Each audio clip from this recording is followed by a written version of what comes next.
सो नमस्ते दोस्तों, मेरा नाम राजबाला है। जैसे कि आप सभी जानते हैं, मैं एज एसएससी एमटीएस वर्किंग हूँ सफदरजंग हॉस्पिटल में। 2024 की मैं सिलेक्टेड हूँ। मैं यूट्यूब पे इंग्लिश का एसएससी इंग्लिश का फाउंडेशन बैच पढ़ाती हूँ। एसएससी नहीं कह सकते, वनडे एग्जाम के लिए आप मेरे फाउंडेशन बैच से अपनी इंग्लिश कंप्लीट कर सकते हो। ठीक है, मैं काफी क्लासेस करा चुकी हूँ। बाकी मैं आपके लिए एग्जाम से रिलेटेड कोई नोटिफिकेशन आती है तो मैं आपके लिए वो लेके आती हूँ।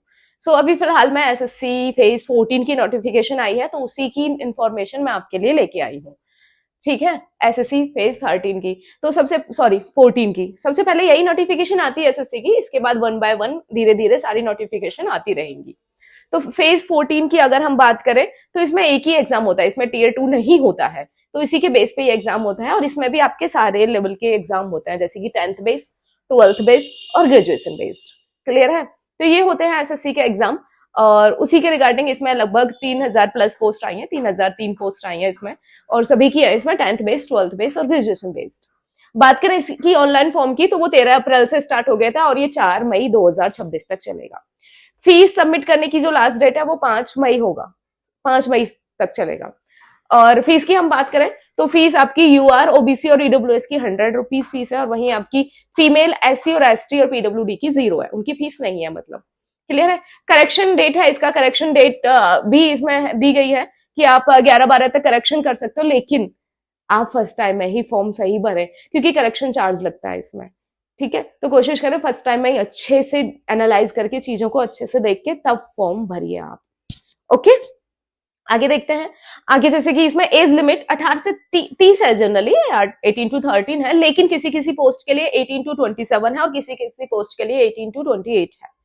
एज रिलैक्सेशन की हम इसमें बात करें तो एज रिलैक्सेशन इसमें वही एससी के लिए 5 साल का होता है और ओबीसी के लिए कितना 3 साल का होता है। वहीं आपका एक्स सर्विस मैन हो तो आपको 40 इयर्स तक आप एलिजिबल होते हो। और एक वुमन होती है, कोई सिंगल पेरेंट्स है, जैसे कि सिंगल मदर है, तो उसके लिए आपकी 35 होती है। और अदर कैटेगरीज की वहीं एससी के लिए कितनी होती है, 40 इयर्स तक आपकी एज रिलैक्सेशन होती है। तो आप जो भी एलिजिबल है, आपके 10th से लेकर 12th तक या ग्रेजुएशन बेस, आप जिस पोस्ट के लिए भी एलिजिबल हैं, तो आप ये फॉर्म भरें। सारी पोस्ट के लिए तो सारी पोस्ट के लिए आप दे सकते हैं ये एग्जाम, ये इसका रहता है। बाकी एक बहुत बड़ा चेंज है जो एसएससी ने इस बार किया है, उस चीज को भी आप माइंड में रख के चले। बाकी ऐसा हम इसका बात करते हैं एग्जाम पैटर्न का, तो इसमें एग्जाम पैटर्न वही 4 सब्जेक्ट रहते हैं एसएससी के, रीजनिंग, जीके जीएस, मैथ और इंग्लिश। 25 इसके क्वेश्चन आते हैं और हर क्वेश्चन 2 मार्क्स कैरी करता है। 50 यानी 200 का ये पेपर होता है। क्वेश्चन पेपर आपका क्या होता है, क्लास के हिसाब से आपका बढ़ जाता है। जैसे कि 10th के लिए थोड़ा इजी होगा, 12th के लिए थोड़ा टफ कर देंगे, ग्रेजुएशन के लिए थोड़ा सा अच्छे लेवल का, स्टैंडर्ड लेवल का ये लोग पेपर रखते हैं। ठीक है, तो ये सारा इसका रहता है। और चेंज सबसे बड़ा क्या है कि पहले क्या था एसएससी में, टाइम जो था वो सेक्शन वाइज डिवाइड नहीं था। हम अपने अकॉर्डिंग टाइम मैनेज करते थे। अगर हमें जीएस को 10 मिनट देना है या 5 मिनट देने तो देते थे, इंग्लिश को 10 मिनट 5 मिनट जो देने हम देते थे। और हम मोस्टली तो स्टूडेंट मैथ के लिए ज्यादा टाइम बचा के चलता था। लेकिन इस बार ऐसा नहीं हुआ है।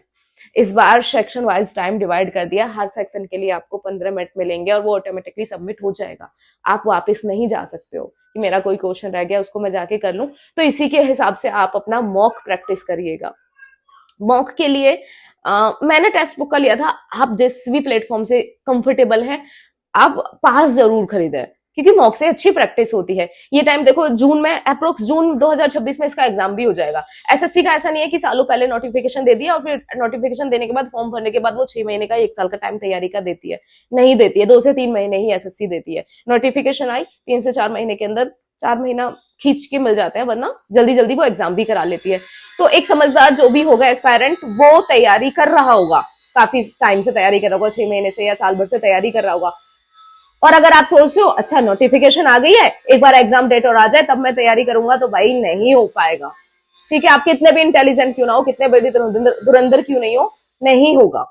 ठीक है, इसके लिए आपको कम से कम 6 महीने लगते हैं, और उसके अलावा आपको 2 साल भी लग जाते हैं, 3 साल भी आप मान लो। इसके अलावा मुझे लगता है ज्यादा टाइम नहीं देना चाहिए। लगने वाले 5-5 साल में भी क्रैक कर लेते हैं, बट वो कंसिस्टेंसी मेंटेन रखना, 5 साल तक वो पढ़ते रहना, पेशेंस बनाए रखना, तो नहीं हो पाता है। तो कोशिश करें, ठीक है ना, नहीं खींचना ना 5 साल तक, आप 1 साल अच्छे से मेहनत कर लो, मत जाओ इधर उधर। 5 साल खींचने का मतलब आपको कितनी चीजें सेक्रीफाइसेस करनी है, लाइफ को एंजॉय नहीं करना है, यार दोस्तों से नहीं मिलना है, मूड खराब हो जाता है। तो आप एक ही साल अच्छे से मेहनत कर लो, एक साल में निकल सकता है। मैंने निकाला है, जबकि मेरा तो इतना बिजी शेड्यूल है, जैसे कि आपको पता है मैं मैरिड हूँ, मेरे ट्विंस बेबी हैं 7 साल के, ठीक है। तो फिर भी मैंने एमटीएस की जॉब निकाली, और उसके बाद एमटीएस में जॉब करते हुए मैंने यूपीएसआई का एग्जाम निकाला है, मैंने DSSS एलडीसी का भी एग्जाम निकाला है, वो भी बहुत अच्छे खासे स्कोर है। मैंने जैसे कि आपको बताया था कि यूपीएसआई में मेरे 400 में से 345 स्कोर आया, जो कि फीमेल का लास्ट ईयर कट ऑफ 250 के आसपास ही रही थी। वहीं मैं DSSB की बात कहूं तो मेरे उसमें 147 स्कोर आया, जो कि अच्छा खासा स्कोर है। क्लियर है। तो मोस्टली मैं वही मैरिड वुमेन को ज्यादा इंस्पायर्ड करना चाहती हूँ। मुझे अच्छा लगता है, मुझे लगेगा अगर एक दो वुमेन भी मुझसे इंस्पायर होके वो कोई एग्जाम निकाल पाई, सेल्फ डिपेंड बन पाई, तो मुझे बहुत अच्छा लगेगा। तो ऐसा मैं बताना चाहती हूँ, अगर मैं कर सकती हूँ तो आप भी कर सकते हो। ठीक है, जो मैरिड नहीं है, जो वर्किंग नहीं है, जिनकी फैमिली का फुल सपोर्ट है, उनके लिए तो यार सोने पे सुहागा है। आपके लिए क्या इंस्पिरेशन चाहिए, करो तैयारी अच्छे से। बाकी जो वर्किंग है या फिर जो मैरिड है, जो फैमिली को संभाल रहे हैं, तो वो भी कर सकते हैं। क्लियर है। तो ये था आपका एग्जाम पैटर्न, ये आपकी डेट्स थी। अब बात करते हैं सब्जेक्ट आपका। जीएस में आपके वही मेन सब्जेक्ट है, जैसे कि सोशल स्टडी के core subject, history, geography, political science और इकोनॉमिक, ये सब्जेक्ट्स रहते हैं। वहीं बेसिक साइंस आती है, डीप नॉलेज साइंस की नहीं लेंगे, बेसिक साइंस आती है इसमें। मैथ में अर्थमेटिक और एडवांस दोनों आता है, लेकिन वही फिर कह रही हूं मैं, लेवल के हिसाब से 10th 12th और ग्रेजुएशन के हिसाब से क्वेश्चन का लेवल भी चेंज होगा। ऐसा नहीं है आप 10th बेस्ड हो और आपको ग्रेजुएशन लेवल के टफ टफ क्वेश्चन दे दिए हैं। तो जैसे कि लास्ट ईयर के आप पीवाईक्यूज जो है, जो लास्ट ईयर पेपर हुआ है, आप उनको देख सकते हैं, उनको एनालाइज कर सकते हैं। हर ईयर के आप लोग मॉक लगाए हैं और उनका एनालाइज करें। ठीक है, ये तो थी जीएस की बात। और इसमें आपके करंट अफेयर आप 8 से 10 महीने के कर सकते हो। करंट अफेयर के मैं आपको सजेस्ट करूंगी कि आप क्या करें, मैराथन करें एट द एंड। ठीक है, लेकिन अगर आपके पास इनफ टाइम है तो आप डेली 1 घंटा करंट अफेयर को दे सकते हैं और लास्ट में मैराथन कर सकते हैं। ठीक है, वहीं आपके जो कोर सब्जेक्ट्स हैं आप उनका फाउंडेशन करें। मैं उम्मीद करती हूँ जो अच्छा एस्पायरेंट है वो ऑलरेडी अपना फाउंडेशन कंप्लीट कर चुका होगा। तो आपके पास अभी कितना टाइम है, आपके पास अभी इतना ही टाइम है कि आप रिवीजन करें और आप मॉक लगाएं और उनका एनालाइज करें ज्यादा से ज्यादा। लेकिन आप फिर भी आप वेट कर रहे थे नोटिफिकेशन आएगी तभी मैं तैयारी स्टार्ट करूंगा, तो आप 1 महीना तो सिलेबस को दें। अब आपको शेड्यूल आपका ज्यादा आवर्स का बनाना पड़ेगा। ठीक है, हर सब्जेक्ट को 2 आवर दे, 3 आवर दें। ठीक है, और फाउंडेशन कंप्लीट कर ले, हर किसी का बेसिक कंप्लीट कर ले, चाहे वो मैथ हो, रीजनिंग हो, इंग्लिश हो या जीके जीएस हो। ठीक है, जीके की बात वही हम रीजनिंग का है तो रीजनिंग के वही बेसिक चैप्टर्स हैं, नोटिफिकेशन में दे रखे हैं, सिलेबस भी दे रखा है। सिलेबस को पहले अच्छे से एनालाइज करें, इंग्लिश का फाउंडेशन बैच पहले कंप्लीट करें, और क्या रह गया, मैथ का भी आप फाउंडेशन बैच कंप्लीट करें। उसके बाद आप प्रैक्टिस स्टार्ट करें, मॉक लगाए ज्यादा से ज्यादा। ठीक है, तो ये थी आपकी सिलेबस करने की स्ट्रेटेजी। शेड्यूल बना है, कब क्या करना है, सुबह टाइम बनाया उठने का, ये नहीं 8-8 10-10 बजे तक सो रहे हो, आप फ्री हो। अगर आप वर्किंग हो तो आपको पता है आप ऑलरेडी बिजी हो गए, लेकिन वर्किंग हो या फ्री हो तो आप अपने शेड्यूल में एक्सरसाइज जरूर ऐड करें। 10 मिनट की या 15 मिनट की आप एक्सरसाइज, या वॉक करो या योगा करो या घर पे एक्सरसाइज करो या आप पार्क में घूमने जाओ, जो भी हो, तो 15 मिनट की एक्सरसाइज जरूर ऐड करें। इससे क्या होगा, आप फिजिकली फिट रहोगे। क्योंकि अगर आप तैयारी कर रहे हो और आपकी बार बार तबीयत खराब हो रही है, क्योंकि आजकल पोल्यूशन बहुत है तो मोस्टली लोगों को कोल्ड बहुत रहता है, किसी किसी को हेडेक होता है, किसी किसी को नींद बहुत आती है। सबसे ज्यादा कंप्लेन यही होती है, यार मैं तो पढ़ता हूँ और मुझे नींद आने लग जाती है। तो इन सब का सोल्यूशन यही है कि आप सुबह उठकर अपने शेड्यूल में एक्सरसाइज जरूर ऐड करें। खाना पीना हेल्दी रहे, कभी कभी चलता है, ये चीजें मैटर करती हैं। आप सोचते हो यार इनसे क्या होता है, इनसे पढ़ाई का लेना देना क्या है, इनसे पढ़ाई का लेना देना मतलब है। अगर आप एक डिसिप्लिन स्टूडेंट नहीं हो तो आपका एग्जाम नहीं निकल पाएगा। ये अफवाहें होती हैं, यार मैंने 2-2 घंटे पढ़ के ना 6 महीने में एग्जाम निकाल लिया, ये अफवाहें होती हैं। और हो सकता है ना 100 में से एक बच्चा ऐसा हो भी, हर इंसान ऐसा नहीं होता, सबके लिए जनरली रूल लागू होता है कि आपको फिट रहना बहुत जरूरी है। अगर आप फिजिकली फिट नहीं हो तो आप एग्जाम नहीं निकाल पाओगे। फिजिकली के साथ साथ मेंटली भी आपको फिट रहना जरूरी है। ठीक है, आपके घर का एनवायरमेंट अच्छा हो, आपको इधर उधर की बातों पे नहीं सोचना। जैसे कि गर्ल्स के साथ मोस्ट प्रॉब्लम क्या होती है, मैरिड है तो भी प्रॉब्लम है, घर के चीजें संभालनी है, फैमिली को भी संभालना है, फिर भी तैयारी करनी है। अनमैरिड है तो उसके ऊपर फैमिली चढ़ी रहती है, शादी करनी है, शादी करनी है, ये साल है, ये साल है, ये साल है। तो इन बातों को अवॉइड करना पड़ेगा। और बॉयज के लिए तो यार उनके ऊपर तो अलग ही प्रेशर रहता है, कब नौकरी लगेगी, कब चीजें संभालेगा, कब तेरी शादी होगी, कब रेस्पॉन्सिबल बनेगा। तो बॉयज के लिए अलग प्रेशर होता है। तो दोनों के लिए कोई ना कोई प्रेशर है, तो आपको उसी प्रेशर को दूर करने के लिए एक्सरसाइज जरूरी है। इन चीजों को माइंड में रखते, ये सारी जनरल चीजें जो हर किसी के साथ होती हैं, ऐसा नहीं है सिर्फ आपके साथ होती हैं ये चीजें, सबको ये चीजें फेस कर सकती हैं, चाहे आप मैरिड हो, अनमैरिड हो, बॉय हो या गर्ल हो, प्रेशर सबके ऊपर होता है। तो इन्हीं चीजों को ध्यान में रखते हुए आपको एक्सरसाइज ऐड करनी है, प्लस अपना शेड्यूल बनाना है और उसको चिपका लेना है दीवार पे, वॉल पे, अलमारी पे, कहीं भी उसको आपको चिपका के रखना है और उस शेड्यूल को फॉलो भी करना है कि कितने घंटे आपको इंग्लिश को देने हैं। देखो लकीली सबके साथ तो ऐसा नहीं है, लेकिन एक सब्जेक्ट हमारा जरूर अच्छा होता है, मैथ अच्छा हो या इंग्लिश अच्छा हो या जीएस अच्छा हो या रीजनिंग अच्छा हो। रीजनिंग फुली स्कोर्ड सब्जेक्ट है, तो आप इसको इग्नोर ना करें। हमें लगता है यार रीजनिंग तो इजी है, इसको नहीं पढ़ते हैं। जब रीजनिंग में आपके 50 आउट ऑफ 50 आ सकते हैं तो आप इसे और भी अच्छा कोशिश करो ना। ऐसा ना हो 50 आउट ऑफ 50 ला सकते हो और 40 स्कोर कर रहे हो तो 10 नंबर तो कम हो गए ना। तो रीजनिंग का भी एक बार फाउंडेशन बैच करें, फिर प्रैक्टिस करें सिर्फ।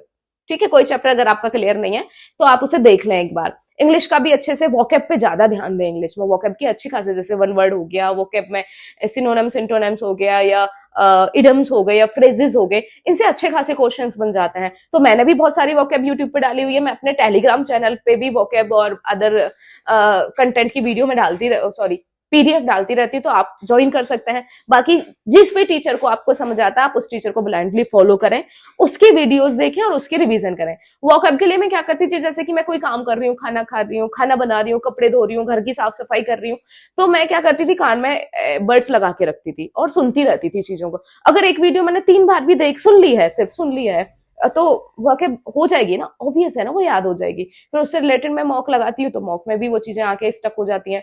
तो ये चीज वॉकअप फाइनल। इंग्लिश की मैं बात करूँ तो इंग्लिश मैंने रानी मैम से कंप्लीट की थी और जीएस के लिए मैंने नवीन सर को फॉलो किया था और मैथ के लिए मैंने आदित्य सर को फॉलो किया था। उसके अलावा मैं गगन सर को और आरडब्ल्यूए में जो राहुल सर हैं उनको भी पढ़ा था। फाउंडेशन मैंने आरडब्ल्यूए पे आपके नीरज सर का बहुत पुराना फाउंडेशन बैच पढ़ा हुआ है, बहुत पुराना नहीं कह सकते, अच्छी खासी क्लासेस है और बहुत इजी वे में उन्होंने समझा रखा है, तो फाउंडेशन आप वहां से कर सकते हैं।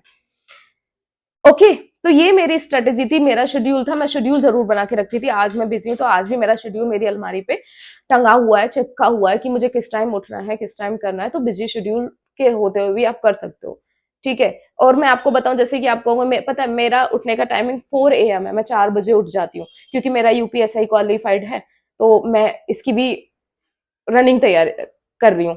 अब रनिंग होगा नेक्स्ट, तो मैं उसकी रनिंग कर रही हूँ, तो मुझे 4 बजे उठ के रनिंग करने के लिए भी जाना होता है। 7 बजे मुझे मेरे ऑफिस के लिए निकलना होता है क्योंकि 8 से 3 की मेरी ऑफिस की टाइमिंग है। मैं आपको अपना शेड्यूल बता रही हूँ, इससे हेक्टिक शेड्यूल क्या ही होगा। 8 से 3 मेरी ऑफिस की टाइमिंग है, तो 7 बजे मुझे किसी भी हालत पे निकलना होता है। उसके बाद मुझे 4:30 बजे घर आते आते लग जाते हैं। तो आपको पता है मैटरनिटी ओटी में मेरी जॉब है, तो मेंटली और फिजिकली ही बहुत एग्जॉस्टेड हो जाती हूँ मैं। उसके बाद पढ़ने का दिमाग नहीं रहता, लेकिन फिर भी जैसे तैसे अपने बच्चों के साथ उनको पढ़ाती हूँ और उनको थोड़ा खाना पीने के लिए देती हूँ, खुद थोड़ा बहुत खा पीती हूँ, फिर अपना मेंटली प्रिपेयर और फिजिकली अपने आप को प्रिपेयर करती हूँ।